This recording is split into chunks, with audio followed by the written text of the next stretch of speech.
नमस्कार, मी सहाय्यक प्राध्यापक मिलिंद पाडेवार आपल्या ज्ञान मेंटर मिलिंद पाडेवार या यूट्यूब चॅनलमध्ये तुम्हा सर्वांचे पुन्हा एकदा स्वागत करतो। आज पुन्हा एक नवीन आणि अतिशय महत्त्वाचा व्हिडिओ तुम्हा सर्वांसाठी घेऊन आलेलो आहे। जो व्हिडिओ आहे श्रीमती नाथीबाई दामोदर ठाकरसी म्हणजेच SNDT वुमन्स युनिव्हर्सिटीच्या PhD एंट्रन्स टेस्ट 2024 संदर्भातला। बऱ्याच दिवसापासून आपण ऑनलाईन पद्धतीने जे काही ॲप्लिकेशन आहे ते भरले होते। त्याच्यानंतर विद्यापीठाने काल प्रोव्हिजनल ज्या लिस्ट आहेत म्हणजे जे इलिजिबल किंवा कंडिशनल इलिजिबल आणि नॉट इलिजिबल अशा आणि एक्झाम्प्टेड अशा विद्यार्थिनींची लिस्ट जी आहे ती आपल्या वेबसाईटला पब्लिश केलेली आहे।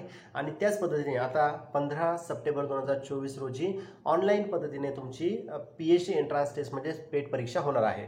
आता याच्यामध्ये काय काय गाईडलाईन्स विद्यापीठाने दिलेल्या आहेत त्या आपण वन बाय वन बघूयात आणि त्या पद्धतीने तुम्हाला सगळ्या ह्या ज्या प्रोसेस आहे या फॉलो करायच्या आहेत। तर बघा, इलिजिबल, नॉट इलिजिबल, एक्झाम्प्टेड आणि कंडिशनली इलिजिबल अशा सर्व याद्या ज्या आहेत त्या वेबसाईटवर प्रसिद्ध केलेल्या आहेत। परीक्षेचा सराव व्हावा म्हणजे ऑनलाईन ही एक्झाम घेतली जाणार आहे, तर ह्या परीक्षेचा सराव व्हावा याच्यासाठी एक मॉक टेस्ट देखील आज दिनांक 13 सप्टेंबर 2024 रोजी सकाळी 9 ते संध्याकाळी 6 वाजेच्या दरम्यान आयोजित केलेली आहे। तर तुम्हाला ती मॉक टेस्ट द्यायची आहे। आता इलिजिबल आणि कंडिशनली इलिजिबल जे विद्यार्थी आहेत तर यांना ही मॉक टेस्ट द्यायची आहे। एक्झाम्प्टेड विद्यार्थ्यांना परीक्षेतून सूटच आहे, त्याच्यामुळे त्यांनी ती परीक्षा नाही दिली तरी चालणार आहे। आता बघा, मॉक टेस्टची जी लिंक आहे किंवा युजर ID जी आहे किंवा पासवर्ड जे आहे हे तुमच्या रजिस्टर्ड ईमेलला त्यांनी पाठवलेला आहे। त्या पद्धतीने तुम्हाला काय करायचं आहे, तो युजर ID पासवर्ड घ्यायचा आहे, याची लिंक घ्यायची आहे आणि मॉक टेस्ट तुम्हाला द्यायची आहे किंवा त्याच्यासाठी तुम्हाला प्रिपरेशन करायचं आहे। आता पेट परीक्षा जी 15 सप्टेंबर 2024 रोजी होणार आहे त्याच्यासाठी काय गाईडलाईन्स आहे तेही SNDT युनिव्हर्सिटीने दिलेले आहेत। तर बघा, 15 सप्टेंबर 2024 रोजी रिसर्च मेथोडॉलॉजीचा पेपर होणार आहे, ज्याच्यामध्ये 50 मार्कांचं हे सगळं कॅल्क्युलेशन असेल आणि 11 वाजता हा पेपर असणार आहे। 1 तासाचा कालावधी विद्यापीठाने दिलेला आहे। सिमिलर दुसरा पेपर जो आहे तोही त्याच दिवशी आहे म्हणजे 15 सप्टेंबर 2024 रोजी सेकंड म्हणजे स्पेशलायझेशनचा जो पेपर आहे तो होणार आहे। त्याला सुद्धा 50 मार्क आहे आणि त्याला सुद्धा 1 तासाचा कालावधी आहे। 2 वाजता दुपारी 2 वाजता हा पेपर होणार आहे। आता बघा, 50-50 क्वेश्चन याच्यामध्ये असणार आहे, मात्र प्रश्न देताना तुम्हाला 55 क्वेश्चन दिले जाणार आहे, त्याच्यापैकी तुम्हाला 50 क्वेश्चन सॉल्व्ह करायचे आहे।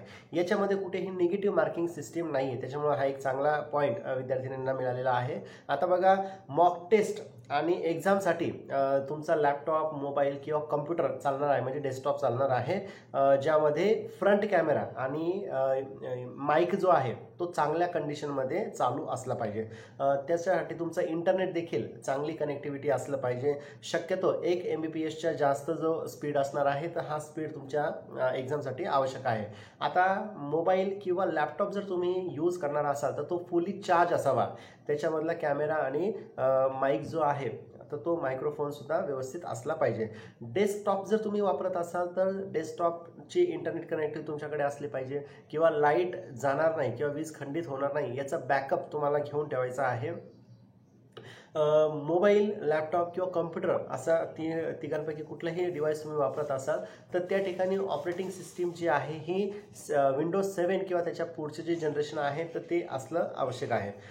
विद्यार्थी मैत्रिणींनो, व्हॉट्सअप, फेसबुक, इंस्टाग्राम किंवा बाकीचे जे काही सोशल मीडिया आहे तर त्यांचे पॉपअप्स मेसेज जे आहे ते तुम्हाला ऑफ करून ठेवायचे आहे, जेणेकरून तुमच्या एक्झाममध्ये ते येणार नाही। असे मेसेज जर वारंवार येत राहिले तर विद्यापीठ तुम्हाला 5 वेळा वॉर्निंग देणार आहे आणि त्याच्यानंतर डायरेक्टली तुम्हाला त्या एक्झामच्या बाहेर काढलं जाणार आहे। त्याच्यामुळे हे सगळं नोटिफिकेशन जे आहे ते बंद करून ठेवा। तुम्ही एक्झाम देत असताना शक्यतो अशा ठिकाणी बसा की जिथं शांतता राहील आणि कुठेही डिस्टर्बन्स येणार नाही, तर ह्या जागेचं निवड तुम्ही करून त्या ठिकाणी तुम्ही परीक्षा दिली पाहिजे।